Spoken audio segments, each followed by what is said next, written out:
नमस्कार दोस्तों। आज की कहानी है नखरीली बहू भाग 2। सैफ को लगाकर घर पर खाना बनवा ले।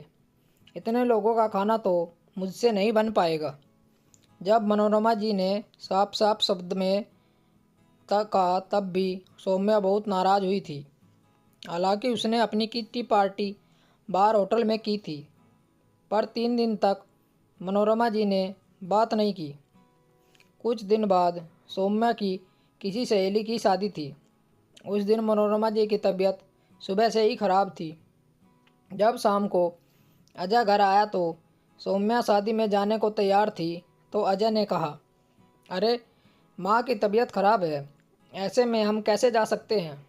सौम्या जानबूझकर मनोरमा जी को सुनाते हुए बोली, अरे थोड़ी बहुत तबीयत खराब है, अभी फ़िलहाल तो सब ठीक ही लग रहा है। वैसे भी काम वाली घर पर ही है, भला माँ जी अपने इकलौते बेटे बहू को क्यों रोकेगी। आखिर उनकी बहू की खुशी का सवाल है। आखिर मनोरमा जी क्या कहती। उन्होंने अजय को जाने के लिए कह दिया। वो लोग शादी के लिए रवाना हो गए। शादी में पहुँचे ही थे कि कामवाली का फ़ोन आ गया। मनोरमा जी की तबीयत ज़्यादा खराब हो गई है। फ़ोन रख कर अजय फटाफट सौम्या के पास गया और बोला, हमें अभी चलना होगा, माँ की तबीयत ज़्यादा खराब है। सुनकर सौम्या का मुंह बन गया था, पर लेकिन बोल भी क्या सकती थी, इसलिए घर को रवाना हो गए। घर आकर देखा तो मनोरमा जी अपने कमरे में निढाल पड़ी थी। अजय उन्हें लेकर हॉस्पिटल गया तो पता चला कि उनका बीपी लो हो गया था। जब बीपी नॉर्मल हो गया तो 2 घंटे बाद हॉस्पिटल से डिस्चार्ज मिल गया। मनोरमा जी अब पहले से थोड़ी बेहतर थी। अजय सहारा देकर कमरे में लाया और लेटा कर चला गया।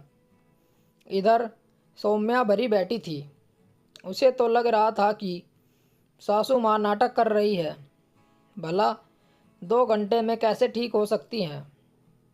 अब तो इस बात का आर या पार फैसला चाहती थी, पर अजय के सामने नहीं।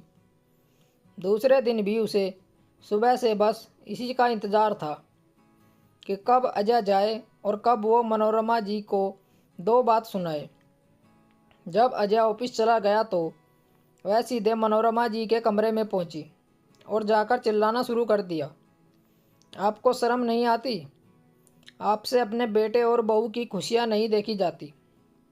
शादी में पहुंचे नहीं कि फ़ोन करवा दिया।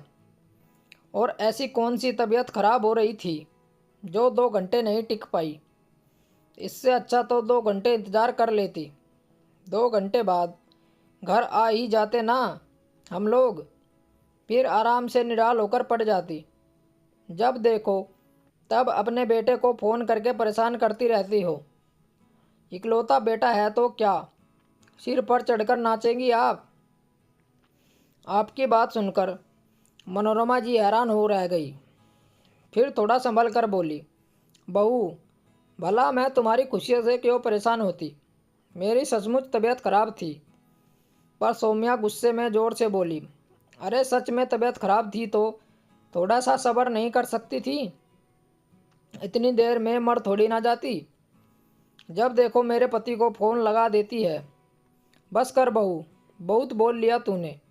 अगर तेरा इकलौता पति है तो मेरा भी इकलौता बेटा है। मैं उसकी इकलौती माँ हूँ। उससे नहीं बोलूँगी तो किससे बोलूँगी। देखती हूँ कैसे। अब या तो इसका रिश्ता रहेगा या मेरा। ठीक है, दरवाज़ा खुला है, तुम जा सकती हो। अचानक अजय की आवाज़ सुनकर सौम्या ने पलटकर देखा तो अजय पीछे खड़ा था, साथ ही उसकी मम्मी और बहन भी। लेकिन अब बात निकल चुकी थी, इसलिए सौम्या ने रोते हुए कहा, देखा मम्मी आपने, अजय अपनी माँ के लिए मेरे साथ कैसा बर्ताव करता है। बस बहुत हुआ, आज तो फैसला होकर रहेगा।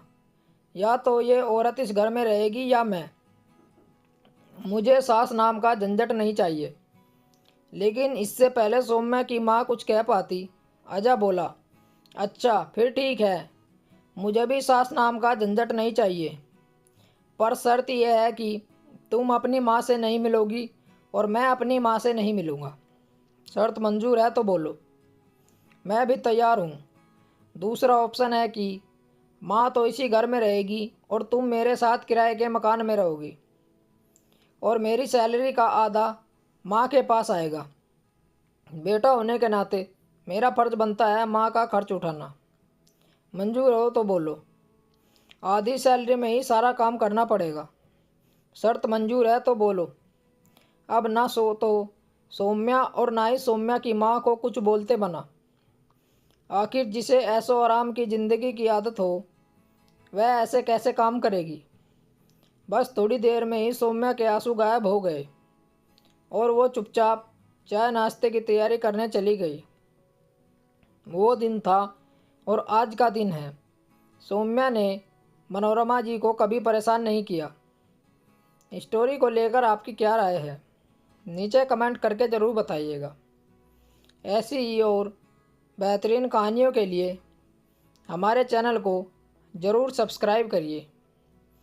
कहानी सुनने के लिए आप लोगों का बहुत बहुत धन्यवाद।